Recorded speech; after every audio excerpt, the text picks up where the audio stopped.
Welcome to Shalini ಕೈಪಾಕ. ನಾನು ಇವತ್ತಿನ ವಿಡಿಯೋದಲ್ಲಿ ಚಿಕನ್ ಸುಕ್ಕ ಹೇಗೆ ಮಾಡೋದು ಅಂತ ತೋರಿಸ್ತಾ ಇದ್ದೀನಿ. ಈ ರೆಸಿಪಿ ಅಂತೂ ಮಾಡೋದು ತುಂಬಾ ಸಿಂಪಲ್ಲು, ಟೇಸ್ಟ್ ಅಂತೂ ತುಂಬಾ ಚೆನ್ನಾಗಿರುತ್ತೆ.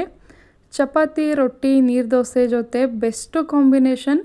ನೀವೇನಾದರೂ ಟ್ರೈ ಮಾಡಿಲ್ಲ ಅಂದರೆ ಒಂದು ಸಲ ಈ ವಿಧಾನದಲ್ಲಿ ಟ್ರೈ ಮಾಡಿ.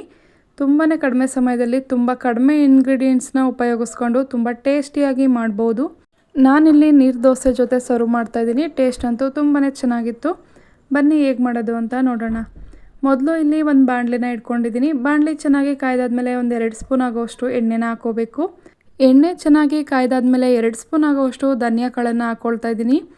1.5 ಇಂಚ್ ಆಗೋಷ್ಟು ಚಕ್ಕೆ, 4ರಿಂದ 5 ಲವಂಗ, ಒಂದು 10ರಿಂದ 12 ಕಾಳಾಗೋಷ್ಟು ಕಾಳು ಮೆಣಸನ್ನು ಹಾಕ್ಕೊಂಡು 1.5 ಸ್ಪೂನ್ ಆಗೋಷ್ಟು ಜೀರಿಗೆನ ಹಾಕ್ಕೊಳ್ತಾ ಇದ್ದೀನಿ. ಒಂದು 10ರಿಂದ 12 ಕಾಳಾಗುವಷ್ಟು ಮೆಂತ್ಯ ಕಾಳನ್ನು ಹಾಕ್ಕೊಂಡು ಒಂದು 15ರಿಂದ 20 ಬ್ಯಾಡಗೆ ಮೆಣಸಿನ್ಕಾಯಿ, 4 ಖಾರದ ಮೆಣಸಿನ್ಕಾಯಿನ ಹಾಕ್ಕೊಂಡು ಈ ರೀತಿ ಚೆನ್ನಾಗಿ ಫ್ರೈ ಮಾಡ್ಕೋಬೇಕು. ಮೆಣಸಿನ್ಕಾಯಿ ಮುಟ್ಟಿದ್ರೆ ಪುಡಿ ಆಗಬೇಕು. ಅಲ್ಲಿವರೆಗೂ 5ರಿಂದ 6 ನಿಮಿಷ ಲೋ ಟು ಮೀಡಿಯಮ್ ಫ್ಲೇಮಲ್ಲಿ ಇಟ್ಕೊಂಡು ಫ್ರೈ ಮಾಡ್ಕೋಬೇಕು. ಸೀಸ್ಕೊಳ್ಳೋದಕ್ಕೆ ಹೋಗಬಾರ್ದು. ಧನಿಯಾ ಕಾಳು ಎಲ್ಲ ನಾರ್ಮಲಾಗಿ ಫ್ರೈ ಆಗಬೇಕು. ಇವಾಗ ನೋಡಿ, ಚಿಕನ್ ಕೂಡ ಸ್ವಲ್ಪ ಉಪ್ಪು ಮತ್ತು ಅರಿಶಿನ ಹಾಕಿ ಚೆನ್ನಾಗಿ ತೊಳೆದು ಇಟ್ಕೊಂಡಿದ್ದೀನಿ. ಇವಾಗ ಅದಷ್ಟು ಕಂಪ್ಲೀಟಾಗಿ ಕೂಲಾದ್ಮೇಲೆ ಈ ರೀತಿ ಪೌಡರ್ ಮಾಡಿ ಎತ್ತಿಡ್ಕೋಬೇಕು. ಇವಾಗ ಒಂದು ಪಾತ್ರೆ ಬಿಸಿ ಇಟ್ಕೊಂಡು 2ರಿಂದ 3 ಸ್ಪೂನ್ ಎಣ್ಣೆ ಹಾಕ್ಕೊಳ್ತಾ ಇದ್ದೀನಿ. ಎಣ್ಣೆ ಚೆನ್ನಾಗಿ ಕಾಯಿಸ್ಕೋಬೇಕು. ಎಣ್ಣೆ ಚೆನ್ನಾಗಿ ಕಾಯ್ದಾದ್ಮೇಲೆ ಈ ರೀತಿ ತೆಳುವಾಗಿ ಕಟ್ ಮಾಡಿ ಇಟ್ಕೊಂಡಿರೋ ಅಂಥ ಈರುಳ್ಳಿನ ಹಾಕ್ಕೊಳ್ತಾ ಇದ್ದೀನಿ. ದಪ್ಪ ಸೈಜ್ದು 2 ಈರುಳ್ಳಿನ ಹಾಕ್ಕೊಂಡು 2 ಕಡ್ಡಿ ಕರಿಬೇವಿನ ಎಲೆನ ಹಾಕ್ಕೊಳ್ತಾ ಇದ್ದೀನಿ. ಕರಿಬೇವು ಹಾಕೋದ್ರಿಂದ ಟೇಸ್ಟು ಚೆನ್ನಾಗಿರುತ್ತೆ, ಫ್ಲೇವರ್ ಕೂಡ ತುಂಬಾ ಚೆನ್ನಾಗಿರುತ್ತೆ. ಇವಾಗ ನೋಡಿ, ಈರುಳ್ಳಿನ ಸ್ವಲ್ಪ ಕಲರ್ ಚೇಂಜ್ ಆಗಿ ಹಸಿ ವಾಸನೆ ಹೋಗೋವರೆಗೂ ಒಂದು 2ರಿಂದ 3 ನಿಮಿಷ ಮೀಡಿಯಮ್ ಫ್ಲೇಮಲ್ಲಿ ಫ್ರೈ ಮಾಡ್ಕೋಬೇಕು. ಸ್ವಲ್ಪ ಉಪ್ಪು, 2ರಿಂದ 3 ಚಿಟಿಕೆ ಆಗುವಷ್ಟು ಅರಿಶಿನ ಹಾಕ್ಕೊಂಡು ಚೆನ್ನಾಗಿ ಫ್ರೈ ಮಾಡ್ಕೊಳ್ತಾ ಇದ್ದೀನಿ.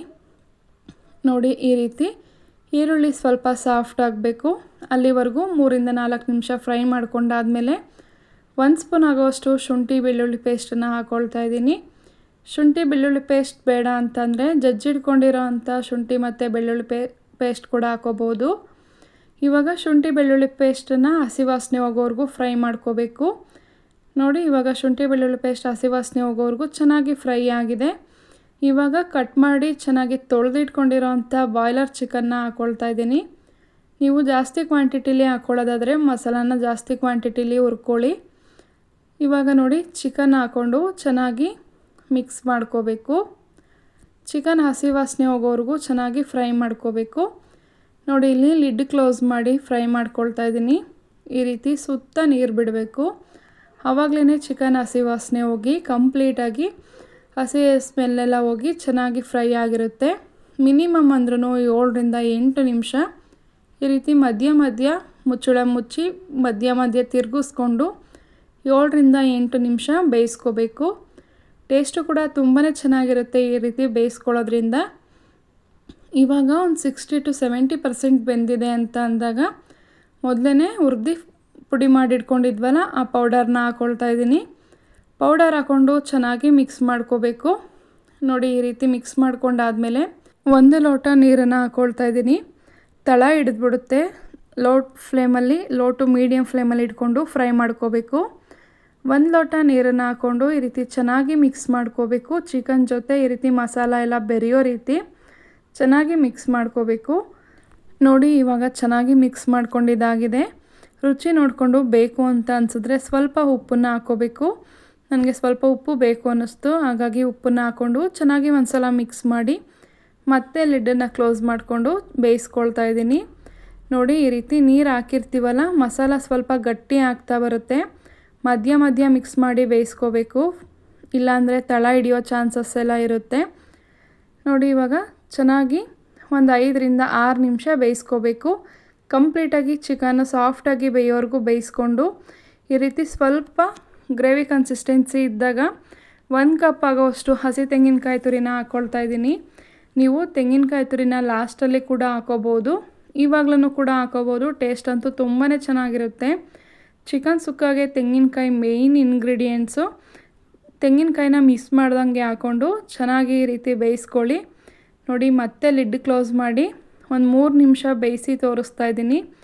ಗ್ರೇವಿ ಎಲ್ಲ ಕಡಿಮೆ ಆಗಿ ಚಿಕನ್ ಸುಕ್ಕ ಕನ್ಸಿಸ್ಟೆನ್ಸಿ ಕರೆಕ್ಟಾಗಿ ಬರ್ತಾ ಇದೆ ನೋಡಿ. ಈ ರೀತಿ ಚೆನ್ನಾಗಿ ಒಂದ್ಸಲ ಮಿಕ್ಸ್ ಮಾಡ್ಕೋಬೇಕು.